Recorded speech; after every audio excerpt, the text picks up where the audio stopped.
Hi, this is Tracy with Blessed Heads Designs.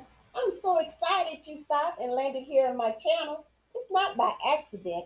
I'm here because I'm going to show you that you can digitize an image without a computer. Is that possible without software?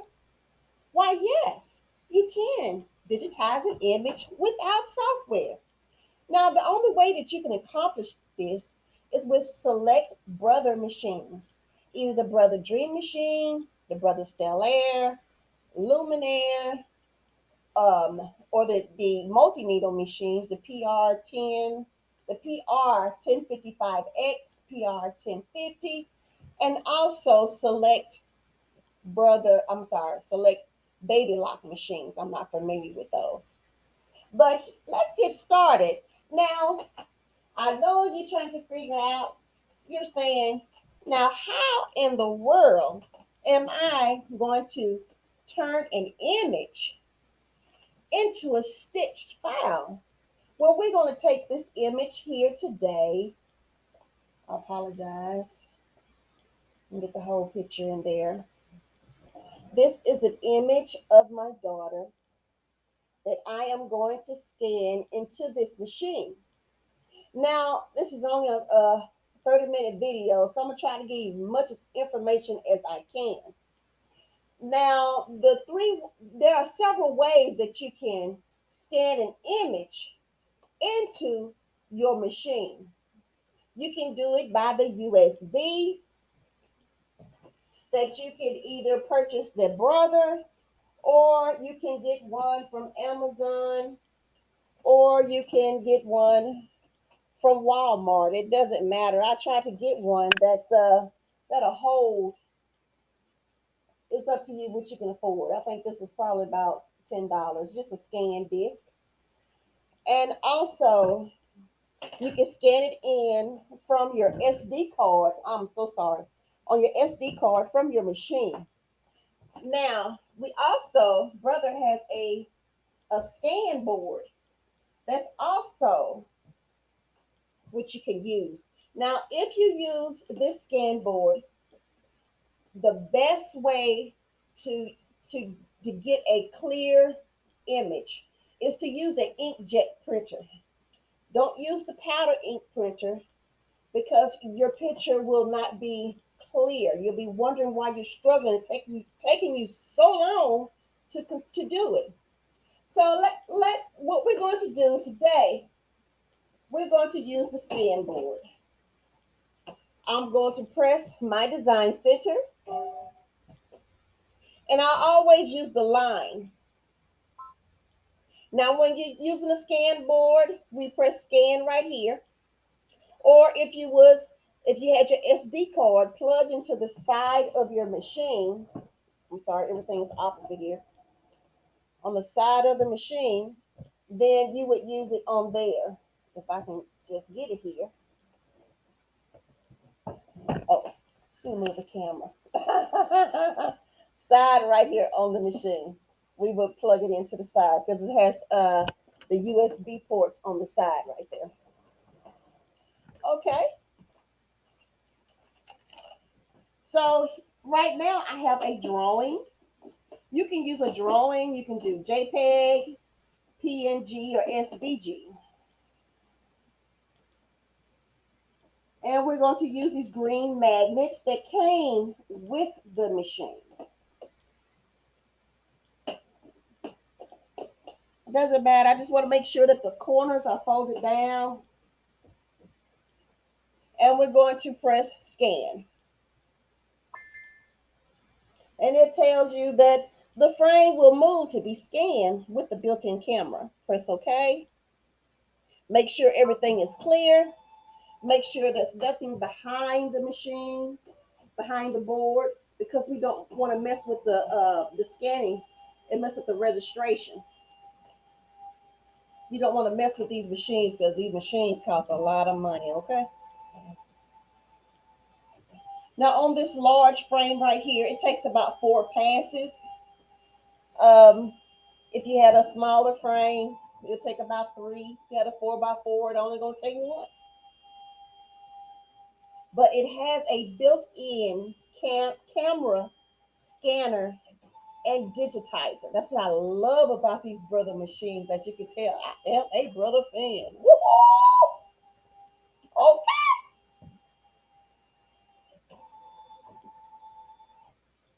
Now that it's finished scanning, it pulls it up over here on this side over here, and it shows you the image. So this is what we want. Of course, it depends on what you're doing. We can crop out the magnets. If you just want the head and the shoulders, if you just want the head, we can crop all that out. For this video, I got all of her in there. So let's see if we go back. You go to the left, it gets darker. And if you go to the right, all this gets lighter.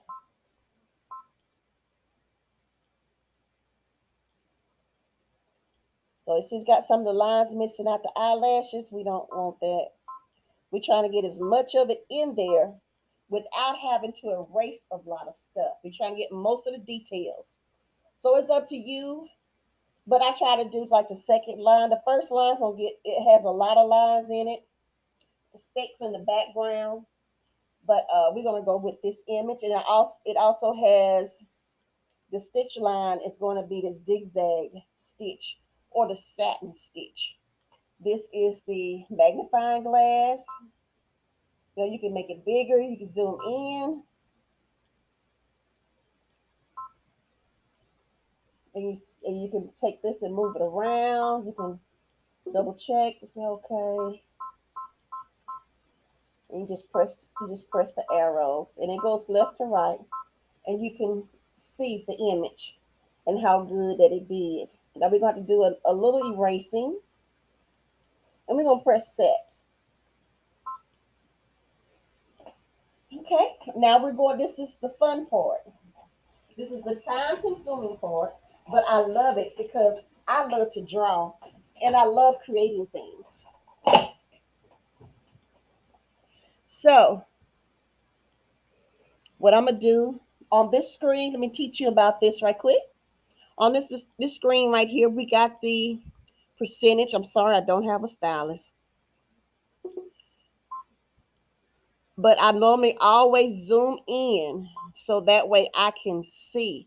See these double lines right here? I'm going to go in there and erase that.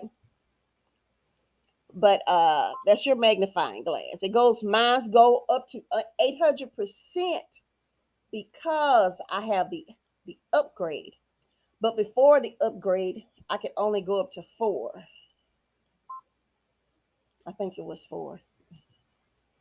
But that is my favorite zoom anyway. Is on 400 when I edit. Now these buttons right here, of course, the camera. This is your sheet of paper, and you can adjust for your hoop size, which is what I normally do. And I'm using the 8x8.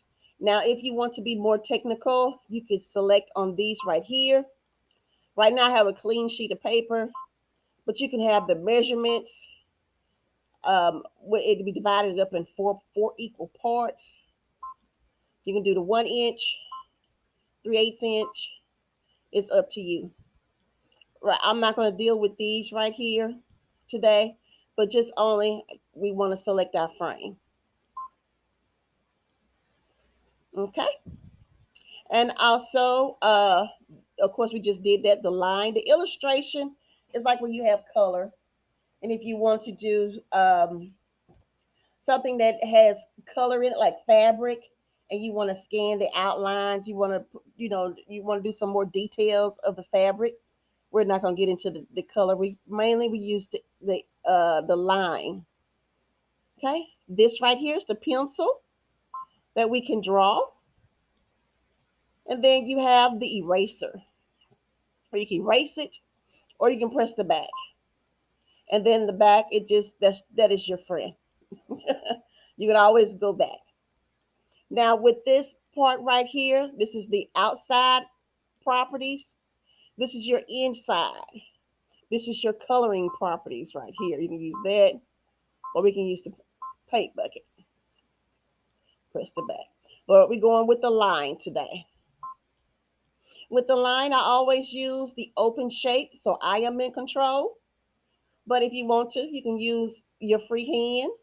And you're trying to create a circle, or even you're trying to create a circle, you go around, and then it'll close it out for you evenly if you would like.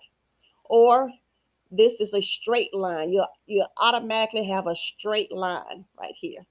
This I'm not too familiar about, so I'm not going to talk about it. This right here is your line, your stitch line, your satin stitch, or your zigzag stitch. This is a no line. You can use that to erase a field if you have in there. You needed to erase it. You can always touch this, and then it'll go away for you. And I will show that later in the video in another episode here. But we also have a double line, and we have the bean stitch or triple stitch. But if it needs to, it will go around another time. If it's all the way in the corner and it needs to back out, then it'll double back and do that as well. And we have our other decorative stitches as well. And here's your color blocks right here. You can color black, red, white. I hardly ever use white because it's hard to see. Because when you're trying to touch the screen and you don't know if you touched it while you was trying to edit, and if you touch it down here by accident, trying to go backwards from here, because this is your image that you scanned in, and this if you go this way towards the dark green, and this is the stitches that it's going to stitch out, so you can accidentally touch the screen and you won't even know it. Let me show you. See how I have this right here? Accidentally touched it, so we're going to erase it. So today we're just going to deal with the line properties right here. I can use the pencil to color in, or maybe I want to change the color and say I want brown hair or blonde hair. I can go in here to the sheet of paper, select my color, and then come back. Now, if I touch the coffee pot, that's what I call it, a paint bucket. But if I touch it whatever line touches this, it's going to color it. So if I go to this sheet of paper and we go to this yellow, which we're gonna say she's gonna have blonde hair. But see, when I touch this, everything turns yellow, and we do not want that. So you got to make sure to see what lines are connecting for your image. Let me go back here. All right, so you got a few more minutes here. Let me erase this.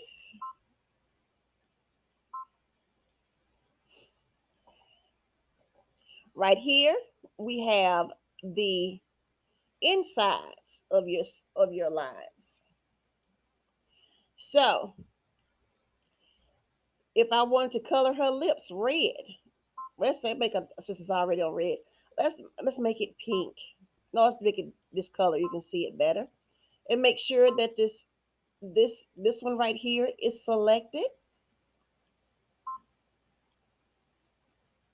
This sheet of paper is, I always want to get to your colors or your region property. You can select the size of your paintbrush. If you wanted the circles, the small, medium size, the large space, we can do that, or the square. But right now we're going to use this bucket. Use this box right here. This always moves around. I want to color her lips.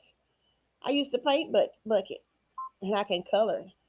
And that colors in the full thing. Now, if I want to brush it, I can use brush. But you see, that would take so much more time consuming. I can make the bigger size of it. Let's go to the large. And you see how long, and then it blurs out everything. So, but it's best, press the back button again to use the bucket. And we can color her lips in purple. We want to give her some lipstick. Let me go back again. Now, also, your eraser. You have your sizes, your small, square, medium, large, small circle, medium, and large. I normally do the square. Now, sometimes I will do the circle if I'm doing like eyeballs, and if I'm trying to get a perfect, more rounded effect, then I will use the circle. If I'm doing a large, huge area on the eraser, then I will, let me go out here. Like I'm going to erase some of this on here. I would use the big eraser because we don't want this in here. We don't want the machine saying, "Oh, you please," you got a sad face and the crying, saying, "Please change to a larger frame." And we don't want none of this to stitch out. So I would erase all of this.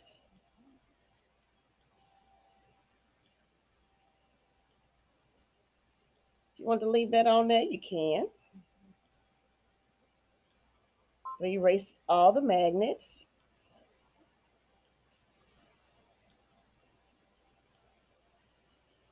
But always do remember, whatever size picture that you scan, that is the size of your design.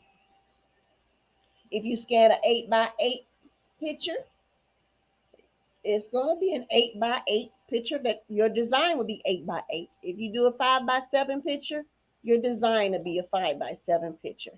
Unless you are a pro and you can put it in the software. But if you change the size in here more than, I don't know the percentage, but if I click on it more than one or two times, no, I would do it no more than once, two times maybe. If not, it will distort your lines. They will not be curved. They'll start becoming octagons, and your squares will start becoming rectangles. I mean, it just will. It will not be pretty.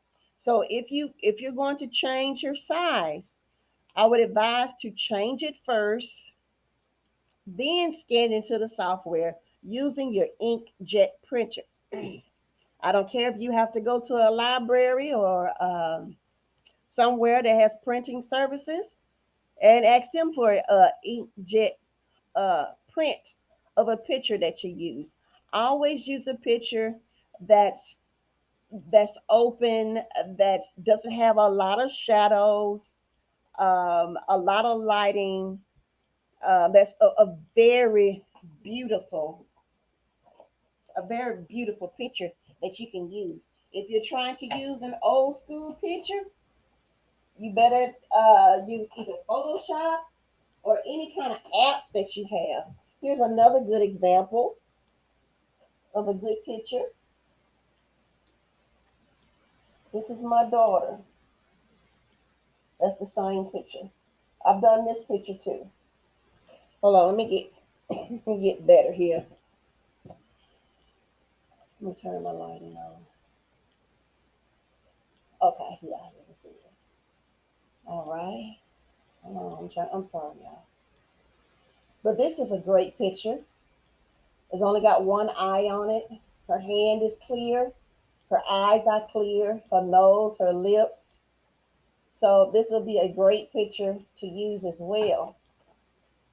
I have another picture here for you. Okay, here it is. You come on this side. This is another good example. Sorry, the ring light is in the way. There we go. Another good example of a good picture. The lips are kind of tricky. I'm still learning on that, but it is a clear, close up picture because I can see the noses, I mean, the lines on the nose, her eyes, her eyebrows, her hair. You know, it's curly, dense. I can see her little shoulder piece. I can see her shoulder, her collarbone. But yes, this was another great picture uh, that I've done as well. Trying to get the whole picture in. Oh well.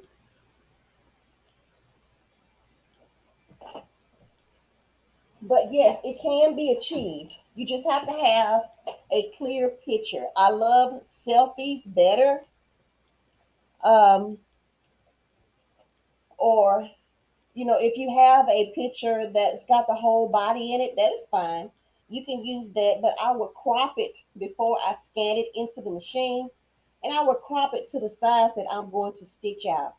A 5x7. I wouldn't go no smaller than a 4x4, and I wouldn't do no more than a headshot on a 4x4 image. Like I said, you can scan it in with your board. You can scan it in with the USB, your SD card that's on your computer.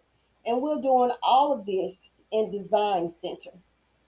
Now, also, you would need to add, if you filling in anything like eyelashes, you're coloring in her lips, or you putting eyeshadow on, girl, we can go crazy, we can go wild with this if you wanted to. You would add the pool compensation. Now, the pool compensation is something that, oh, I'm sorry. Pool compensation is the push and pull because you have your fabric,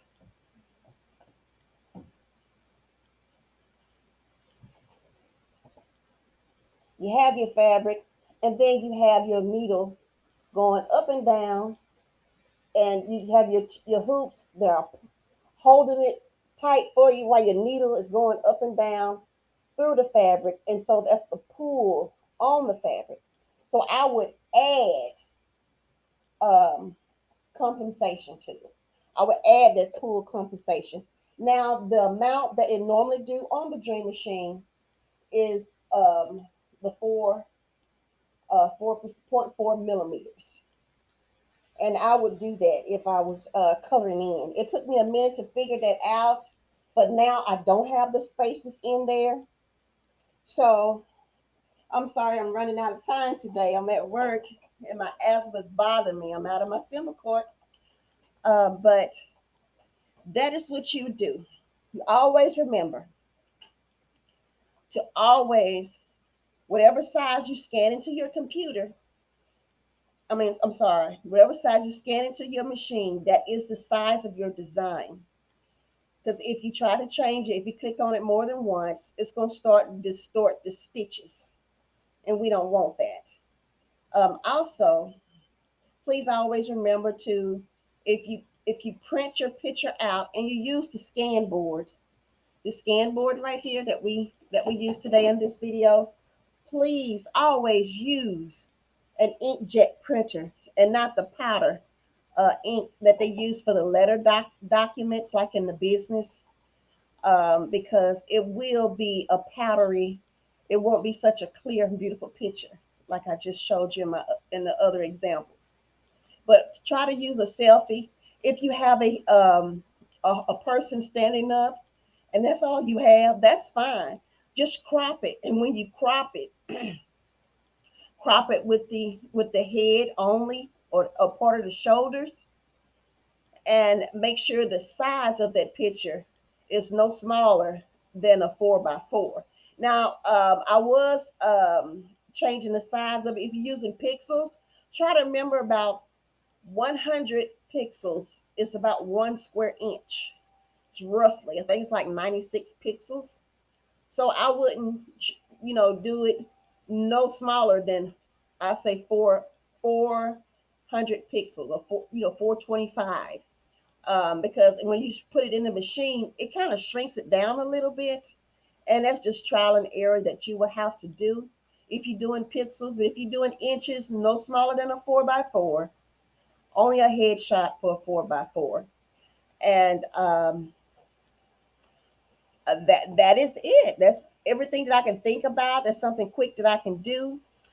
Maybe next time we will stitch this out. I apologize. That's my vacuum going. in the background. Let me. Oh, she's already in here. Oh, she's leaving back out. Oh, I'm sorry, y'all. But I'll always use a clear picture, not a blurry picture. You got to fix it. You better download you an app, Photoshop, do what you got to do, trace over it, whatever it is you got to do to get it done. But you can turn an image or a drawing into an embroidery picture. So next time we will go through the tools again, and we will stitch this out. And this is the final project. This is the final project.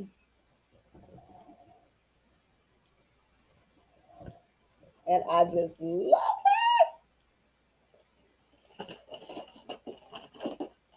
from paper to fabric. Oh, let me slide it back up. There we go. From paper to fabric. That is the end result. So it is possible to embroider with your embroidery machine, but you have to have the tools and the specific models of brother and baby lock machines that have the design center. Thank you so much. Please like, subscribe, share my video, ask questions so that way I can help you on and we can do this journey together because I'm still learning. I've had this machine for about 3 years and I love my brother machine. Please like, share, subscribe. Thank you so much. You have a great week. Bye.